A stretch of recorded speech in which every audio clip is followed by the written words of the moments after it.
Hi friends, ഭൂമിയിൽ ഒരു രാജ്യത്തിനും സ്വന്തമല്ലാത്തൊരു സ്ഥലമുണ്ടെന്ന് പറഞ്ഞാൽ നിങ്ങൾ വിശ്വസിക്കുമോ? അതെ, അത് ബീർ തവീലാണ്. ഇത് ഈജിപ്തിനും സുഡാനും ഇടയിലുള്ള ചെറിയ ഒരു മരുഭൂമി പ്രദേശമാണ്.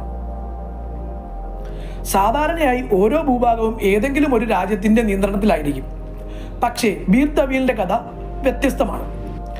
1899-ലും 1902-ലും ഈ പ്രദേശത്തിന്റെ അതിർത്തി രണ്ട് വ്യത്യസ്ത രീതികളിൽ വരച്ചിരുന്നു. അവിടെ നിന്നാണ് പ്രശ്നങ്ങളുടെ തുടക്കം. ഈജിപ്തും സുഡാനും ഹലായിബ് ട്രയാങ്കിൾ എന്ന വിലയേറിയ പ്രദേശത്തെയാണ് സ്വന്തമെന്ന് അവകാശപ്പെടുന്നത്.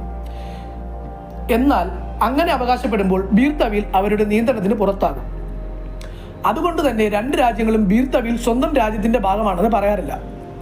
ഏകദേശം 2060 ചതുരശ്ര കിലോമീറ്റർ വിസ്തീർണമുള്ള ഈ പ്രദേശം കൂടുതലായും വരണ്ട മരുഭൂമിയാണ്. ഇവിടെ സ്ഥിരമായി ആളുകൾ താമസിക്കാറില്ല. അതുകൊണ്ടാണ് ലോകത്തിലെ ഏറ്റവും വിചിത്രമായ സ്ഥലങ്ങളിൽ ഒന്നായി ബീർ തവീൽ അറിയപ്പെടുന്നത്. ഇത്തരത്തിലുള്ള കൗതുകകരമായ ഫാക്ടുകൾ അറിയാൻ ഇപ്പോൾ തന്നെ ഈ ചാനൽ ഫോളോ ചെയ്യും.